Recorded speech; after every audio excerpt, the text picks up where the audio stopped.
Hey,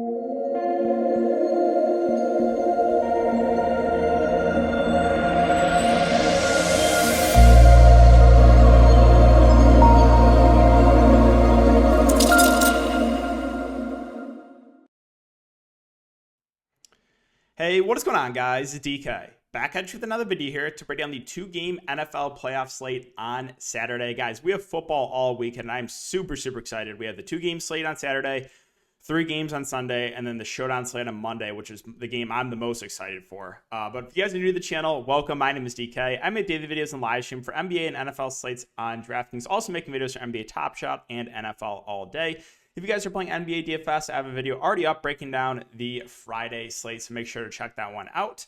If you guys are unable to watch these YouTube videos, I also upload on Apple Podcasts. Link down below. It's called the DK DFS Show. Premium content for that at patreon.com. We are covering the NFL playoffs, cover the main and the showdown slates, which there will be a lot of this weekend. And then, the NBA package, I cover the main and the showdown slates as well. I would like to thank the sponsor of this video, guys, Roast Umber. Roast Umber is a coffee company. They have regular coffee, they have decaf coffee, and they have my personal favorite, the Nitro Brew coffee. So it is a known fact, guys, that if you drink Roast Umber, you will be a better DFS player. There will be less tilts. If you do drink Roast Umber. And you can use my code, guys, DKDFS, all one word, for 20% off. And there's a couple spots left here because the first 25 orders get a free 1 pound bag of coffee. So take advantage of that right now, guys. If you order quickly, you will get a free 1 pound bag of coffee as well as the 20% off. So go check out Roast Umber, guys. Super excited to have them along board. And again, it is great tasting coffee. Nitro Brew, best nitro I've had. Okay, so let's get into this video, guys. Let's first take a look at the Vegas odds here, and then we'll go team by team and talk about the players. So Raiders and Bengals, this game is projected to be higher scoring. It's 49 over under. The Bengals are currently 5.5 point favorites, and the Patriots Bills is a 44 over under, with the Bills being 4 point favorites. So let's start off at quarterback. And then we'll go team by team. So quarterback, at the top, we have Josh Allen at 7-9. So it is in the lower score, or projected to be lower scoring game of the two.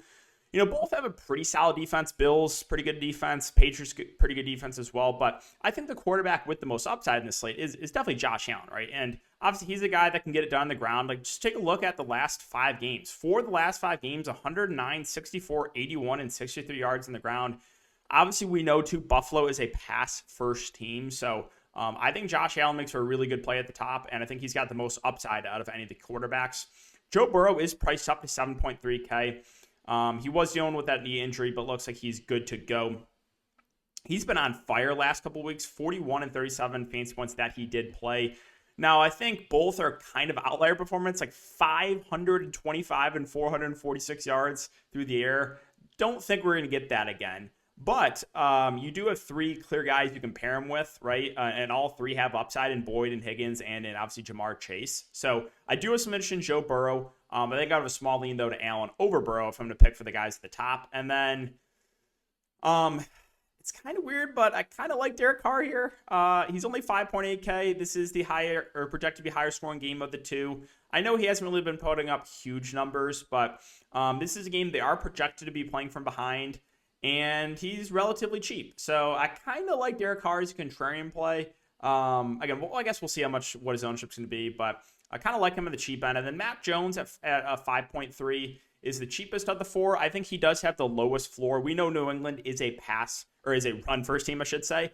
Now, where I could see Mac Jones having a good game is if like Buffalo gets off to a really early lead. If Buffalo, say, starts 14-0 or 17-0 Buffalo, then New England probably is going to have to abandon the run and have to air it out a little bit more. That's where I could see Mac Jones having upside. But of the 4, he's probably my least favorite of the 4 for this 2-gamer. All right, let's move on to running back, and let's first go to the Raiders. So Josh Jacobs at 6.6K. I mean, he's basically been acting as the bell cow back. He had 26 carries last week. He has been more involved in the pass game as well, which does raise his floor. So I think he's a super safe option.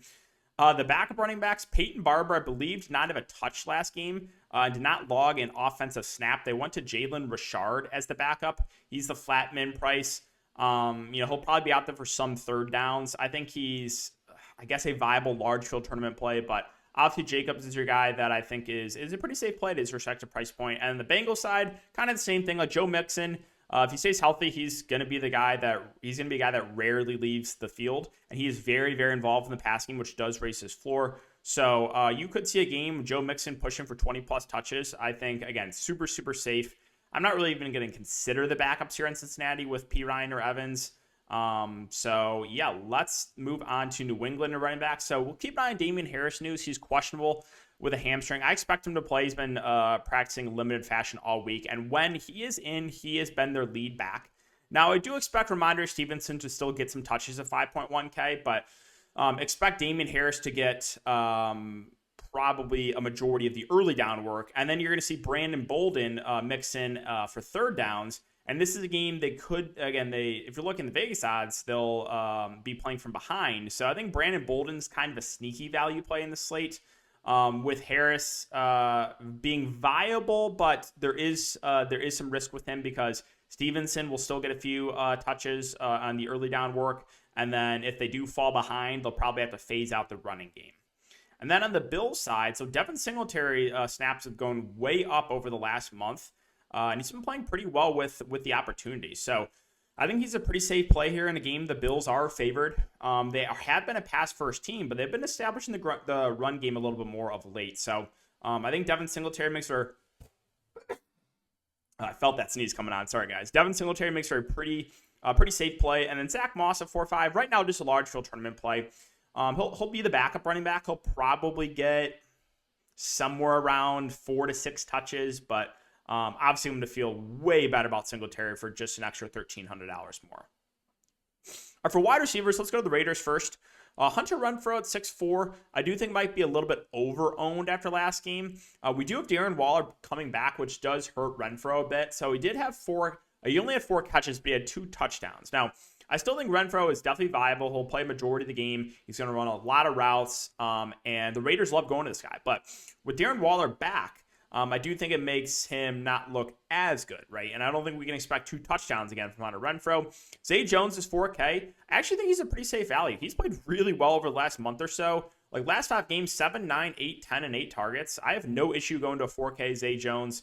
Bryan Edwards at 3.3. I mean, he's a viable dart throw. Had 4 catches and 5 targets last week. He's been pretty disappointing. But the thing with Bryan Edwards is he's still playing a majority of the game. He's still out there a ton. So I would prefer taking a shot at a guy like Edwards over Deshaun Jackson, who might see maybe a quarter of the game. He does have some big play upside, but I think I would feel a little bit better about Bryan Edwards, who I just think has more opportunities. On the Cincinnati side, so I mentioned it, right? The 3 wide receivers are basically going to play the entire game here. Jamar Chase with T. Higgins and with Tyler Boyd.